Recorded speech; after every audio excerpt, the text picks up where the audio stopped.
स्वागत है आपका यूनिक एजुकेशन के ऑनलाइन चैनल पर। जैसा कि आपको पता है कि इस टाइम इस चैनल पर टेस्ट सीरीज चल रही है, तो आज हिस्ट्री का तीसरा टेस्ट लेकर हम फिर से उपस्थित हैं। अगर आप चैनल पे नए हो, चैनल को सब्सक्राइब कर लीजिए, क्योंकि यहाँ पर आपको बहुत सारे टेस्ट फ्री में उपलब्ध कराए जाएंगे जो आपकी पेपर के लिए काफ़ी इंपॉर्टेंट होंगे। आपको चलो कुछ नियम बता देते हैं। यहाँ पर 10 क्वेश्चन का टेस्ट है, और अगर आपके 8 से 10 के बीच में सही हो रहे हैं, समझ लीजिए आपकी हिस्ट्री की तैयारी बहुत अच्छी है। अगर आपके 6 से 8 के बीच में सही हो रहे हैं, तब भी आपकी तैयारी ठीक ठाक है। लेकिन अगर आपके 4 से 6 के बीच में सही हो रहे हैं, तब आपको और मेहनत करके 8 से 10 या फिर 6 से 8 के बीच में आना ज़रूरी है, क्योंकि अगर इसके पीछे रहेंगे आप तो एग्ज़ाम में गलती होने के चांसेस बढ़ सकते हैं। दूसरी बात, आपको यहाँ पूरा डिटेल से बताया जाएगा, तब गलती आगे एग्जाम में होने के चांसेस बहुत कम हो जाएंगे। तो थोड़ा ध्यान से पढ़िएगा, अच्छे से टेस्ट लगाइएगा। चलिए शुरुआत करते हैं और पहला क्वेश्चन देखते हैं। पहला क्वेश्चन है, हर्ष के समय की सूचनाएं किसकी पुस्तक में मिलती हैं? महाराज हर्ष के समय की जो सूचनाएं हैं वो किसकी पुस्तक में मिलती हैं? हरिशेण की, कलहड़ की, कालिदास की, बाणभट्ट की? सोचिए, ध्यान से सोचिए। चलिए आपको आंसर बताते हैं। यहाँ पर ऑप्शन डी सही है, बाणभट्ट। बाणभट्ट हर्ष के दरबारी कवि थे। इन्होंने कादंबरी आप सुने होंगे और हर्षचरित नामक ग्रंथों की किताबों की रचना की है, और जिसमें इन्होंने हर्ष के दरबार की बहुत सारी विशेषताओं का वर्णन किया है। तो इम्पोर्टेंट है। तो हर्ष से जो संबंधित सूचनाएं हैं वो किससे मिलेंगी? बाणभट्ट की रचनाओं से मिलेंगी, क्योंकि बाणभट्ट उनके दरबारी कवि थे। दूसरी बात, एक चीज और यहाँ पर देख लीजिए, एक नाम और है कालिदास। कालिदास किसके दरबारी कवि थे? ये थे चंद्रगुप्त विक्रमादित्य, गुप्त शासक चंद्रगुप्त विक्रमादित्य के ये के दरबारी कवि थे। ये रामगुप्त के भाई थे, आप रामगुप्त का नाम सुने होंगे। तो यहाँ पर आप सुनिए, कहानी वो बड़ी लंबी थी, यहाँ पर केवल समझिए। कालिदास जो थे चंद्रगुप्त विक्रमादित्य के दरबार में रहते थे। इंपॉर्टेंट है, याद रखिएगा। और इन्होंने मेघदूतम, विक्रमोर्वशीयम, कुमार संभवम जैसी बहुत ही महत्वपूर्ण रचनाओं को लिखा है, जो कि विश्व स्तर पर भारत का नाम रोशन करती हैं और भारत के बारे में विश्व स्तर बताते हैं कि ऐसा कवि विश्व स्तर पर भारत का है। तो इम्पोर्टेंट है ये भी नाम। अगला है कलहड़। कलहड़ भी आप सुने होंगे। कलहड़ की राज तरंगड़ी आप सुने होंगे। राज तरंगड़ी में किसके बारे में मिलता है? कश्मीर का इतिहास मिलता है राज तरंगड़ी में। और किस भाषा में लिखी गई है? संस्कृत भाषा में राज तरंगड़ी लिखी गई है। किसने लिखा है? कलहड़ ने लिखा है। किसके दरबार में रहते थे? ये रहते थे हर्ष देव के दरबार में। याद रखिएगा, हर्ष देव के दरबार में। वो कहाँ का शासक था? कश्मीर का शासक था। तो कलहड़ की राज तरंगड़ी में कश्मीर के बारे में जानकारी मिलती है। और कालिदास चंद्रगुप्त द्वितीय विक्रमादित्य के समय में थे। बाणभट्ट ये थे हर्ष के समय में। याद रखिएगा, ये हर्षचरित जो लिखा गया है कादंबरी बाणभट्ट लिखे। और हरिशेण की बात करें तो हरिशेण के बारे में थोड़ा समझ लीजिए। हरिशेण थे समुद्रगुप्त के समय में, गुप्त शासक ये भी थे, समुद्रगुप्त के समय में थे हरिशेण। और समुद्रगुप्त की जो विजय थे, जो समुद्रगुप्त ने कई विजय किए थे, उनका वर्णन हरिशेण ने प्रयाग प्रशस्त में, अपने प्रयाग प्रशस्त एक लेख है उसमें किया है। क्वेश्चन कभी कभी ये आता है कि प्रयाग प्रशस्त किसकी है? तो हरिशेण की है।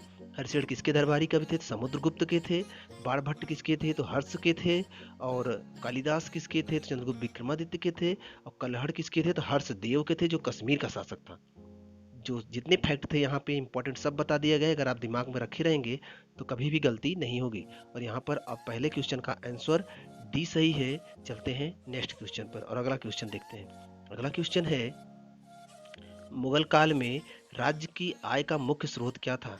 मुगल वंश में राज्य की आय का मुख्य स्रोत क्या था? लूट, राजगत संपत्ति, भू राजस्व, कर? सोचिए।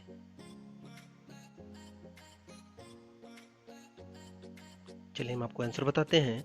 यहाँ पर आंसर सी सही है, भू राजस्व। दरअसल मुगल काल में जो भू राजस्व था वह 1/3 था। एक चीज याद रखिएगा। दूसरी बात, यहाँ पर एक चीज और इम्पोर्टेंट है, वो भी आपको बता।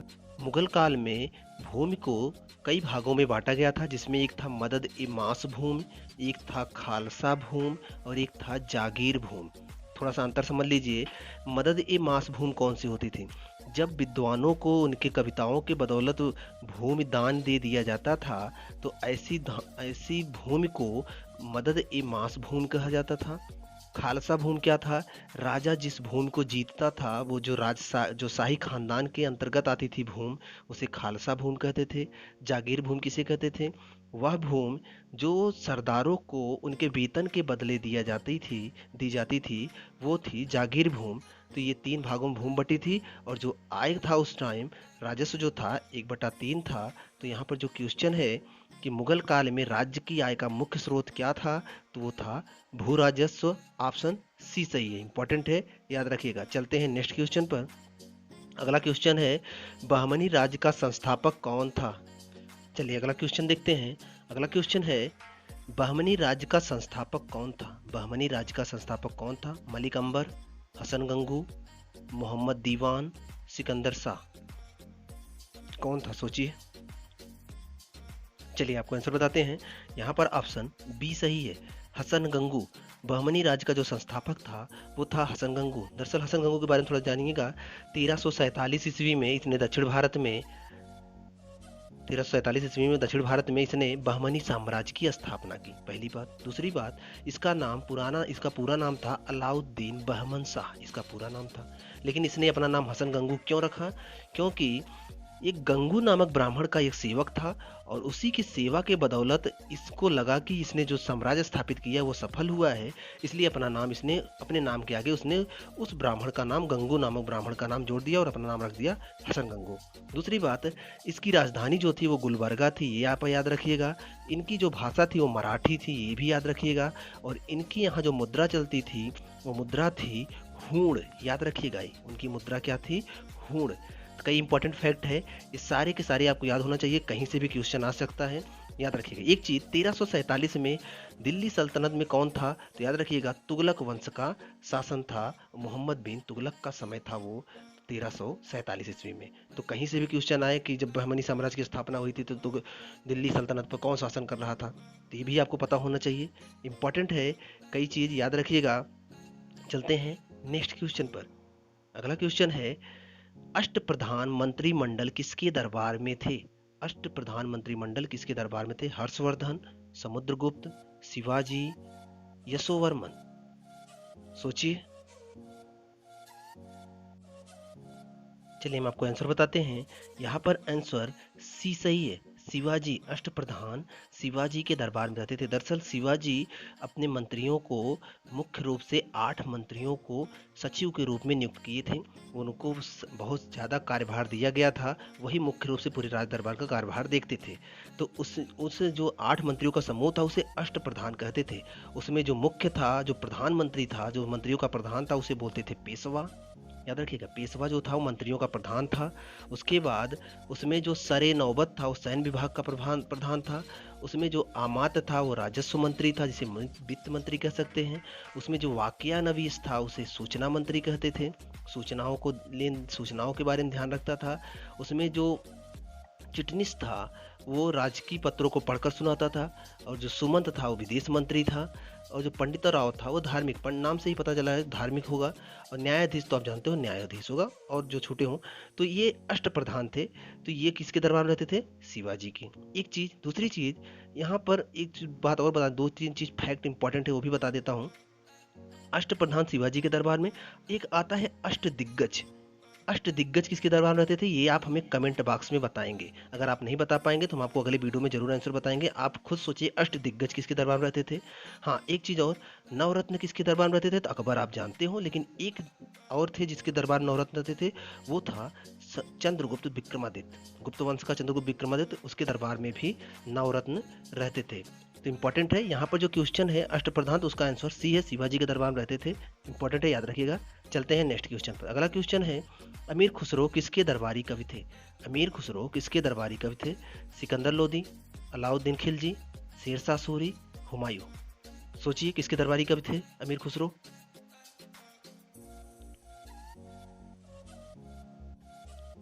चलिए हम आपको आंसर बताते हैं। यहाँ पर आंसर बी सही है, अलाउद्दीन खिलजी के दरबार में अमीर खुसरो रहते थे। ये इंपॉर्टेंट है, याद रखिएगा। एक बात आपको अमीर खुसरो के बारे में बताएं कि अमीर खुसरो का बचपन का नाम मोहम्मद हसन था, ये याद रखिएगा। और इनका जन्म जो हुआ था 1253 ईस्वी में उत्तर प्रदेश के बदायूं में हुआ था, ये भी याद रखिएगा। और ये जो हैं बलबन से लेकर मोहम्मद बिन तुगलक तक लगभग बलबन से लेकर मोहम्मद बिन तुगलक तक लगभग 8 सुल्तानों के शासनकाल को देखा है इन्होंने, ये भी इम्पोर्टेंट है। तो इन 8 सुल्तानों के बीच में पड़ जाते हैं अलाउद्दीन खिलजी। बाकी सिकंदर लोदी, शेरशाह सूरी, हुमायूं ये सब उसके बाद के हैं, तो ये उसके बीच में नहीं आएंगे। अब जरा सा भी अगर आपको अंदाजा होता तो ये आप आंसर लगा सकते थे। एक चीज़ इनके बारे में इंपॉर्टेंट है वो भी बता देता हूँ। भारत में और तबला सितार और तबला के आविष्कार का श्रेय और कव्वाली गायन का श्रेय, सितार तबला के आविष्कार का श्रेय और कव्वाली गायन का श्रेय इन्हीं को दिया जाता है। भारत में जो कव्वाली गायन शुरू हुआ है वो अमीर खुसरो को ही उसका श्रेय दिया जाता है। ये भी आप याद रखिएगा, कई इंपॉर्टेंट फैक्ट है इनके बारे में, तो ये सब चीज़ें ये पता होनी चाहिए। कभी भी क्वेश्चन कहीं से भी घुमा के पूछे तो पता होनी चाहिए। चलते हैं नेक्स्ट क्वेश्चन पे। अगला क्वेश्चन है, कर्नाटक के युद्ध किन के मध्य लड़ा गया था? ऑप्शन ए है अंग्रेज फ्रांसीसी, अंग्रेज डच, अंग्रेज मराठे, हैदर अली और मराठे। सोचिए कर्नाटक युद्ध किसके बीच लड़ा गया था? चलिए हम आपको आंसर बता देते हैं। यहाँ पर आंसर ए सही है, अंग्रेज और फ्रांसीसियों के बीच हुआ था। दरअसल ऑस्ट्रिया के उत्तराधिकार को लेकर अंग्रेजी सेना और फ्रांसीसी सेना आपस में यूरोप में लड़ रही थी, तो उन्हीं के देखते हुए अंग्रेजी और फ्रांसीसी भारत में भी थे, तो यहाँ पर भी इनकी सेनाएं आपस में लड़ने लगी, पहली बात। दूसरी बात, प्रथम आंग्ल कर्नाटक जो युद्ध हुआ था, कर्नाटक युद्ध जो हुआ था वो 1746 से 48 के बीच में हुआ था, ये याद रखिएगा। दूसरा कब हुआ था? दूसरा हुआ था 1749 से 56 के बीच में, 54 के बीच, सॉरी 1749 से 54 के बीच में, 1749 से 54 के बीच में। और जो तीसरा आंग्ल जो कर्नाटक युद्ध हुआ था वो हुआ था 1756 से 63 के बीच में।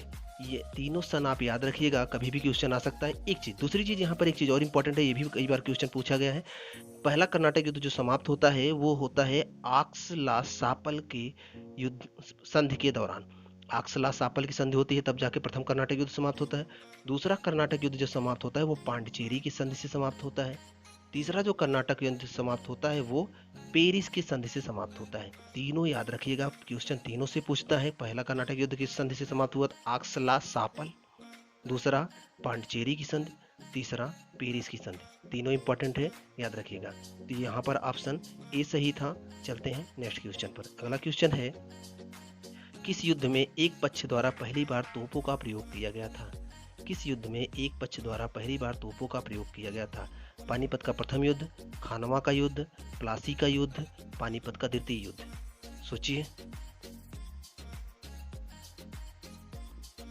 चलिए हम आपको आंसर बताते हैं। यहाँ पर आंसर ए सही है, पानीपत का प्रथम युद्ध। दरअसल पानीपत का प्रथम युद्ध 1526 में हुआ था बाबर और इब्राहिम लोदी के बीच। लोदी वंश का शासक इब्राहिम लोदी और बाबर, ध्यान रखिएगा ये अफगानी था, ये याद रखिएगा। दूसरी बात, दरअसल बाबर के पास केवल 12,000 सैनिक थे और इब्राहिम लोदी के पास लगभग 1 लाख से भी ज़्यादा सैनिक थे।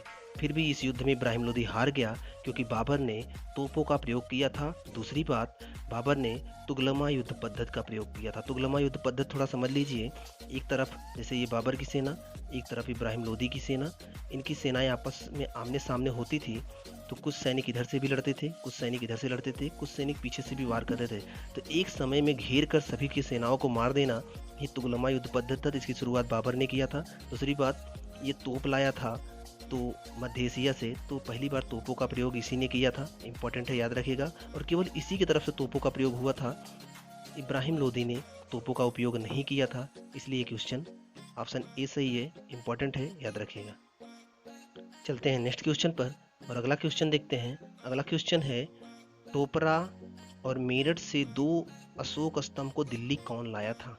अलाउद्दीन खिलजी, फिरोज शाह तुगलक, मोहम्मद गोरी, सिकंदर लोदी। सोचिए कौन लाया था। चलिए आपको आंसर बताते हैं। यहाँ पर आंसर बी सही है। दरअसल मोहम्मद बिन तुगलक के बाद फिरोज शाह तुगलक शासक बनता है और यह जो है अशोक के जो शिलालेख और स्तंभ जगह जगह स्थापित हुए थे, उन्हीं को यह उखड़वा कर एक जगह से दूसरी जगह स्थापित करवा रहा था। उनमें कुछ अपने भी लेख लिखवा रहा था। तो यह काम किसका था? फिरोज शाह तुगलक। केवल ये पूछा जाता है कौन लाया था, तो आपको पता होना चाहिए फिरोज शाह तुगलक लाया था। टोपरा और दिल्ली के अशोक स्तंभों को उखड़वा कर कौन लाया था दिल्ली? तो ये लाया था टोपरा और मेरठ के अशोक स्तंभक दिल्ली कौन लाया था? तो फिरोज शाह तुगलक लाया था। ऑप्शन बी सही है, इंपॉर्टेंट है, 2-3 बार पूछा गया तो याद रखिएगा। चलते हैं नेक्स्ट क्वेश्चन पर। अगला क्वेश्चन है, कौन सुमेलित नहीं है? इसमें से कौन सुमेलित नहीं है? आलमगीरपुर उत्तर प्रदेश, लोथल गुजरात, कालीबंगा हरियाणा, रोपड़ पंजाब। सोचिए कौन सा सुमेलित नहीं है। चलिए हम आपको आंसर बताते हैं। यहाँ पर ऑप्शन सी सही है। यहाँ ध्यान रख दीजिएगा, पूछा है कौन सा सही नहीं है, नहीं, तो यहाँ पर आंसर सी सही है। दरअसल आलमगीरपुर उत्तर प्रदेश में है, कन्फर्म सही है। लोथल गुजरात में है, बंदरगाह था, ये भी आपको पता होगा। रोपड़ पंजाब में है, ये भी सही है। लेकिन कालीबंगा हरियाणा में नहीं है, कालीबंगा राजस्थान में है। ये क्वेश्चन एक बार पीसीएस में भी आया है, इंपॉर्टेंट है, इसको आपको रटना ही पड़ेगा। ऑप्शन सी सही है। चलते हैं नेक्स्ट क्वेश्चन पर, याद रखिएगा इसको, ऑप्शन सी सही है। अगला क्वेश्चन और लास्ट क्वेश्चन है, सोनगिरी का दिगंबर जैन तीर्थ स्थल कहाँ पर है? सोनगिरी का दिगंबर जैन तीर्थ स्थल कहाँ पर है? सोचिए। चलिए हम आपको आंसर बताते हैं। यहाँ पर आंसर सी सही है, मध्य प्रदेश में है। दरअसल मध्य प्रदेश का दतिया जिले में ये सोनगिरी नामक स्थान है, जो दिगंबरों का तीर्थ स्थल है। दिगंबर, ध्यान दीजिएगा, जैन धर्म 2 भागों में बटा था, एक था श्वेतांबर, एक था दिगंबर। श्वेतांबर क्या थे? जो सफ़ेद कपड़ा धारण करते हैं। दिगंबर कौन थे? जो नग्न रहते हैं। तो जो दिगंबरों का तीर्थ स्थल है जैन धर्म का, वो कहाँ है? मध्य प्रदेश के दतिया जिले में, सोनगिरी में। बड़ा इंपॉर्टेंट तीर्थ स्थल है, इसलिए आपको ये पता होना चाहिए। ऑप्शन सी सही है। इसी के साथ ये टेस्ट कंप्लीट होता है। अगर आप चैनल पर नए हैं, चैनल को सब्सक्राइब कर लीजिए और पढ़ते रहिए। अगले टेस्ट को लेकर फिर हाजिर होंगे, तब तक मिलते हैं नेक्स्ट वीडियो।